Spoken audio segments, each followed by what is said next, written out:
Good morning. It is Tuesday, June 24th. Yep, I got the date right and everything today. It's the Automotive State of the Union. I'm Paul J. Daly. It's Kyle Mountsier. Today we're talking about Nissan CEO feeling the heat. EV factory tours are the new thing. Hey. And cheating with AI at work. I got an anecdote on story 2. Oh, this morning. An anecdote on story 2, which is normally I'm like story 3 anecdote. Which like clean up on aisle 4. It's like anecdote on story 2. On story 2. I can't wait to get to story 2. Now I have some thoughts on story 3 as usual already. Yes. Hey, check out our ASOTU CON Sessions podcast. The Road to Sold with Glenn Pasch was just released. However, the ASOTU CON Sessions, all of these are 15, 20-minute tops. Actually, it's probably more like 10 to 15 minutes. Quick shot podcast with some of the most the brightest spots in the auto industry, variety of co-hosts. I got to host this one with Glenn. It's always great to get to sit down with him, but please, you're missing out. This is a great thing for a drive to work, walking the dog, getting ready in the morning. Just get a little smarter, feel a little bit better about the industry, what you're doing, and try a couple of new things. I feel like that's a great value prop. It is a great value prop. Also, our other podcast, Auto Collabs, Greg Uland, again, how to do more with less. I think it's the question that everyone's asking in dealerships, and you unpack quite a bit from somebody who has a pretty sizable purview on what's happening in the industry because he has access to so much data and so many different types of products. And last but not least, all these announcements today, but tomorrow, this is an important one. We have an incredible webinar coming up tomorrow. Our next ASOTU Edge webinar, Integrate, Don't Agitate. This is how smart stores are adding AI to their operations without the pain. Very common question. What AI should I use? How do I implement it? Is it going to disrupt everything? You don't have to worry. Just be on this webinar, ASOTU.com. You can register right there. We're going to have Scott Traylor, VP of Sales at Mia, and Luke Morris, Parts and Service Director at Earnhardt CDJR, talking about what they actually did to implement some incredibly effective AI in the stores. And they're also going to play some calls from this AI call thing. That's always a fun. We got a call lined up for let's be honest. When you're listening to an AI call, you're kind of hoping for it to mess up. You're hoping so bad. Yes, exactly. Or for someone to get like mad and enraged or something like that. Yeah, I want to see a heat. I want someone to build an AI, and the name of the AI is going to be Heat Case. Oh, that's amazing! And it just like ships all the heat cases there. That'd be perfect. And we're gonna train it on Chris Voss's entire library. Right? Never split the difference, master hostage negotiator. And it's going to be amazing. Let's build it. We're building it. Oh man, I'm so ready for that. He's like, I gotta go. I got a thing to do. All right. Speaking of building things, we're going to segue into the story. Let's go. Nissan's new CEO, Ivan Espinosa, faced intense scrutiny from investors at his first annual shareholders meeting as he moves forward with a bold restructuring plan and ending Renault's board influence completely. Wow. He's replaced ousted CEO Makoto Uchida as part of March leadership overhaul aimed at reviving the struggling brand. Longtime partner Renault lost its direct influence and its board reps, including Chairman Jean-Dominique Senard, who was removed, making a clear shift toward Nissan's independence. Shareholders grilled Espinosa on governance, executive pay, and the automaker's U.S. and Japanese strategy. They plan to cut 20,000 jobs, shut 7 factories, and save 500 billion yen, which is $3.4 billion by March of 2028. So got a couple of years to go before they do that. It projects a $1.3 billion Q1 loss, including $3 billion in expected U.S. tariff hits. One attendee described the Q&A as, quote, stormy, saying Espinosa was, quote, smooth and fluent, but equivocated without substance. Look, that's a hard job. Look, I don't care who you are. You get injected in March, and by June, you got to get land blasted by a bunch of shareholders asking where the money is. That is a hard job to do. It sounds like he handled it with poise, but obviously there's still so much learning. It's hard to get into an organization within 90 days and understand all the idiosyncrasies and have enough substance to answer questions with a real future plan. But it seems like there's definitely some big moves. I mean, the slimming down, the getting back to basics, understanding who you are independent of kind of like the Renault overlord is I think a really important part to Nissan. I think the dealers have been asking for this for quite some time. Hold and reserve judgment until plans get in place, but there's definitely a lot more moving and shaking this year than there has been in the past 5 or 6 years. So could be signs moving up. Obviously, as a Nashville native, I want to see Nissan win because it is a massive part of the Nashville economy. So yeah, up and to the right, fam. I mean, Nissan just needs to embody some more Nashville vibes. Wouldn't hurt. Definitely wouldn't hurt. Smart. I don't know. That would be a smart brand play. Hey, you want us to help you with some messaging and some creative around that? You give us a call. We'll help you out. Well, yeah. Speaking of giving us a call, and we'll help you out. Let's go. Segue. All right. This sounds fun, actually. EV factory tours have become a cultural sensation in China, with tens of thousands scrambling every single month for a glimpse behind the curtain of brands like Xiaomi and NIO. How do you say that brand? Xiaomi? I would call it Xiaomi. Xiaomi. And all right. Correct us if you know. NIO. Please. Yeah. Xiaomi's Auto Factory receives over 27,000 applications per day. What? For limited tour slots offering racetrack test drives. There you go. That's why everyone.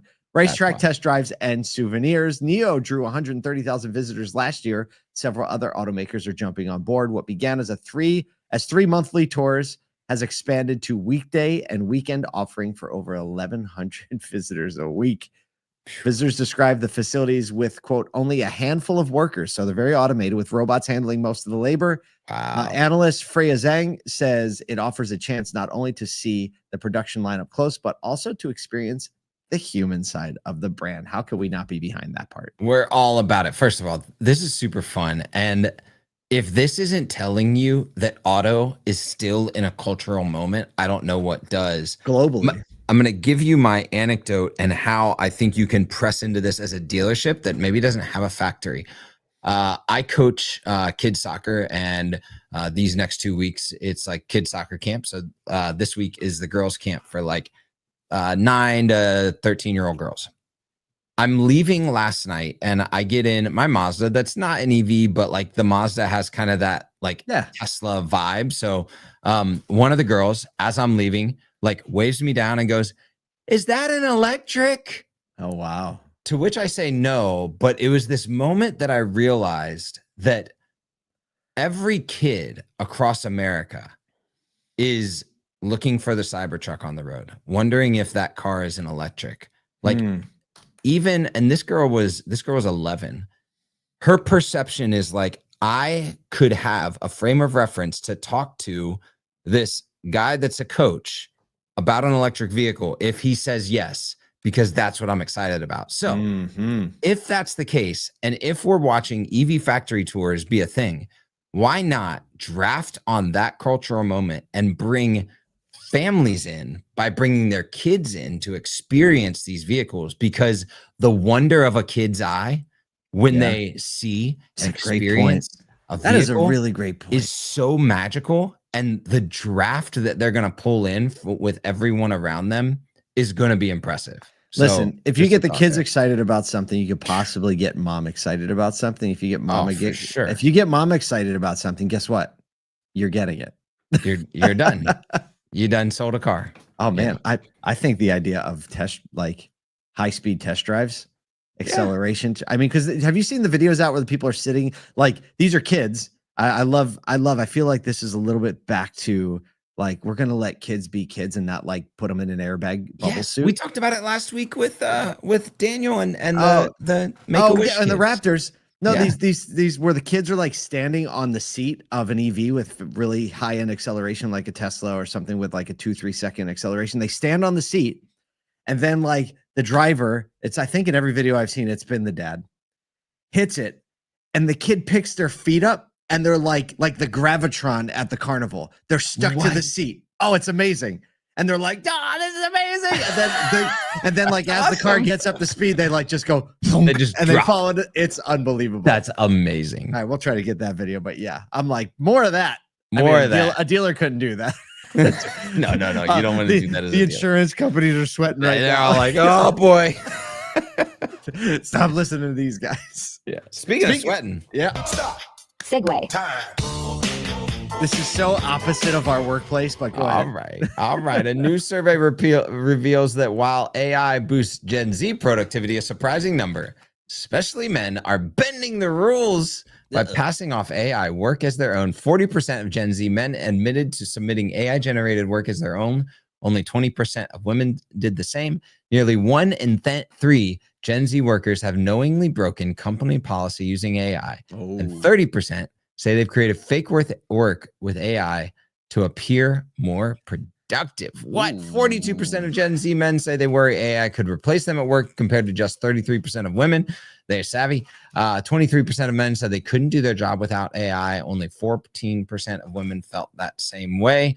Ava Chan, career expert at Resume Genius, said, the concern is workers start outsourcing not just tasks, but their judgment, confidence, and even their voice. Oh, that's insightful. That's right dangerous. There. Listen, we have a culture. Our company is encouraged at all times to, if you can use AI to do it, use AI to do it, or use AI to help you. So I do understand like some highly regulated industries, like being against it, have a problem with the deception part, right? Because I think that's right. That does something to your character, that does something to the culture, and it just kind of like leans toward a toxic workplace environment. However, I think every company out there should be finding ways, and if you have regulatory hurdles, find a way that you can use it. Find a way to teach and let your people lean into AI so that it can be a working partner, because it's just another tool, right? Yep. So AI work is somebody's work. And if you can't add thoughtful context, thoughtful prompts, make it do what you want it to do, then you may lose your job because somebody else will be. But that's just like competition in any space. Everyone's going to have the same AI tools. So yeah, I would say create some guardrails, right? Every company should create guardrails. You shouldn't be uploading customer files into non-paid plans off of your workspace, right? Like there are simple things that you should be doing to ensure like compliance and data security. But past that, encouraging this type of work and allowing people to express themselves and create freedom of work within AI tools is extremely important in this day and age. And giving them context and training on how and when, so that they don't try and replace things like judgment, confidence, and their voice. Yeah, because they're given freedom to utilize the resource in the right places, right? And then leveraging that to clear space for them to have judgment, confidence, and their voice heard and seen in the spaces where it makes most sense. 30 years ago, you could ask someone how to find a piece of information without using the internet, and they would do it. Yep. If you ask a teenager to find a piece of information without the internet, they have no idea how to do it. Does that mean they're dumber? No. It just means they've learned how to leverage the tools. In the same way, before there was like an encyclopedia or the Dewey Decimal System, and you ask somebody to find a piece of information, they would have to find a person that knew it. Yep. Right. And then the books came along. You weren't like they're dumber because they have to look in a book. You weren't dumber because you have to search on Google, and you're not dumber because you have to use AI or you want to use AI. It becomes part of your norm. Right. I think this allows us to go forward. And the risk is outsourcing the humanity, your judgment, your character building. Outsource humanity. Put that on a t-shirt. Do it. I thought, tomorrow, maybe we cover the story tomorrow, but I read a story yesterday about AI simulations resorting to blackmail. Oh yeah, in order to avoid being shut down. Maybe we'll cover that one tomorrow. But you mentioned guardrails. So listen, everybody, whatever you do, I think you've gotten it from all three stories that it's important that you pay attention to the people. You make it meaningful for them so that they can thrive, and you put the thriving people in the middle, and then the whole thing grows. That's kind of the formula.